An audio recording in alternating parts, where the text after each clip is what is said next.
The teenage pair who murdered Brianna Ghey have been sentenced to life in prison for an exceptionally brutal killing, partly motivated by her transgender identity.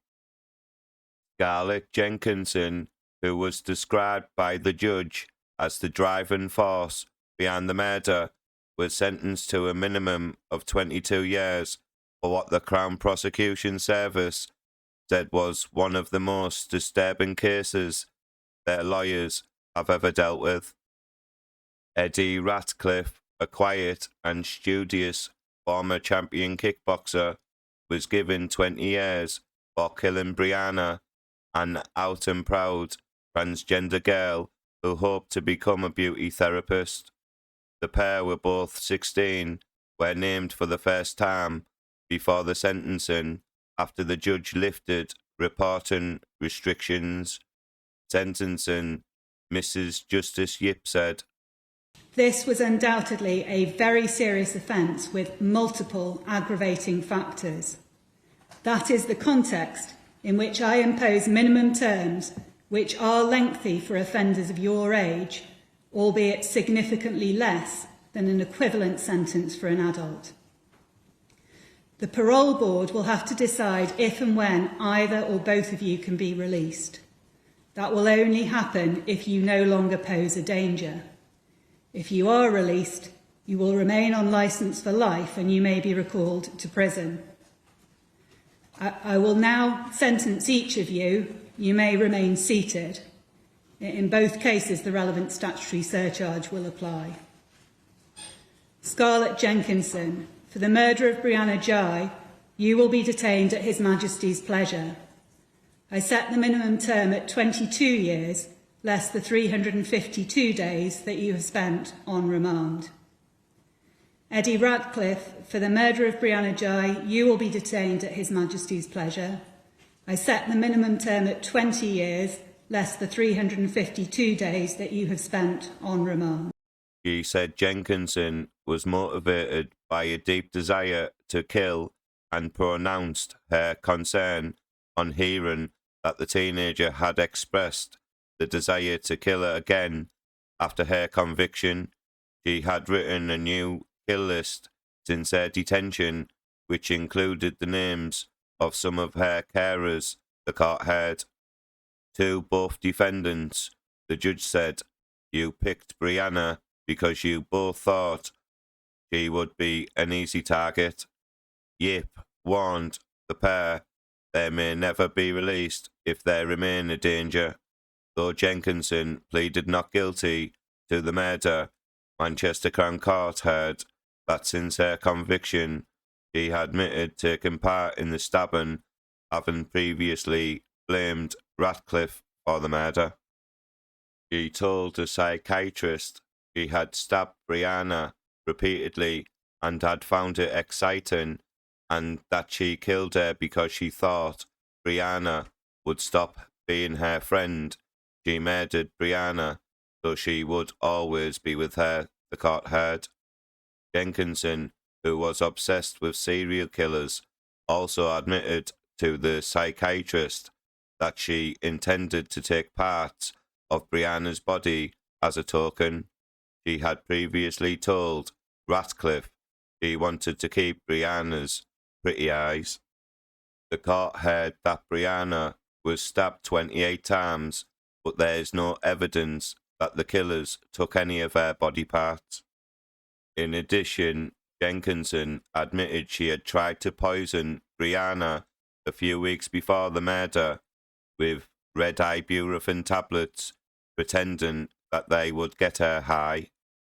The court heard Brianna was very ill around that time and that her mother thought she had appendicitis.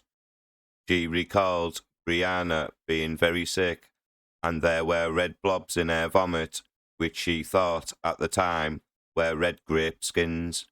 In a statement to the court, Esther, her mother, said she was devastated that her lonely daughter was killed by someone we believed to be her friend, someone that we trusted, someone that I was so happy that she had fearing that my child had been lonely, she added.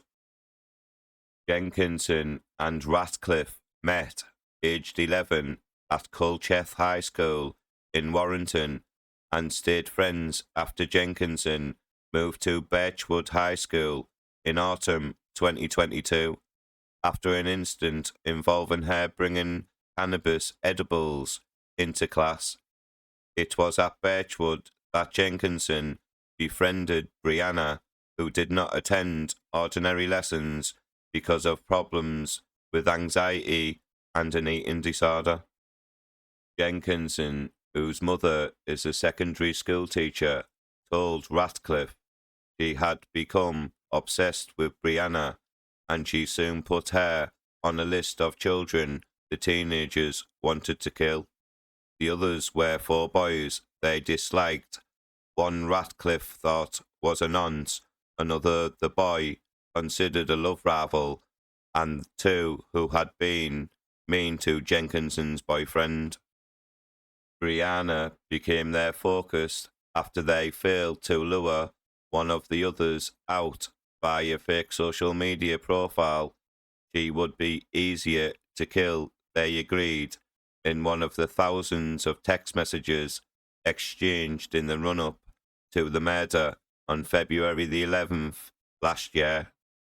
The teenagers plotted her murder meticulously at the age of 15, with Jenkinson handwriting a plan for how, where and when they would stab Brianna, when even had a code word, Ghey, to signal the start of the attack in Culcheth Linear Park in Warrington. They carried it out almost to the letter, stabbing Brianna 28 times before they were disturbed by a couple walking their dogs. Ratcliffe met Brianna for the first time on the day of the murder. While planning the killing, he repeatedly referred to her as she, but it, and a femboy thing, and said he just wanted to see what size dick it has. The judge said his messages were transphobic and dehumanizing.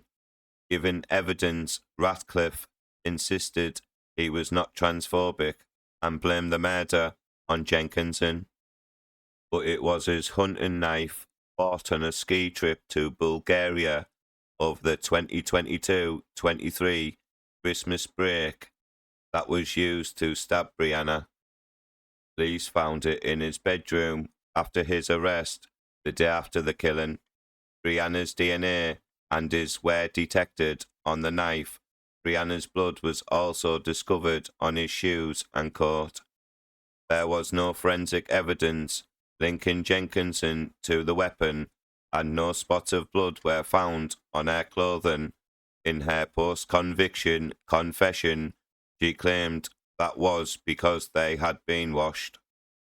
In the dock, the teenagers never looked at each other and were separated by security guards and intermediaries employed to ensure they understood the court process.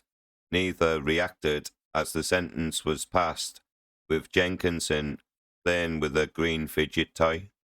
An initial psychiatric assessment of Jenkinson suggested she had traits of autism and ADHD, but the psychiatrist changed his diagnosis post-conviction, saying she had a severe form of conduct dissocial disorder, one of the features of which is having no empathy.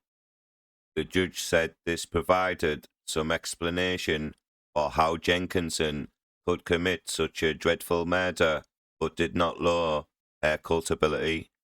She told the teenager, Scarlett, "I have concluded that the primary motivation for Brianna's murder was your deep desire to kill. The messages reveal your fantasies and show your sadistic motives. Brianna's murder was exceptionally brutal." After his arrest, Ratcliffe was diagnosed with autism, and the judge accepted that his social skills were not as developed as most people of your age, but she said your autism cannot provide any real excuses for the offence.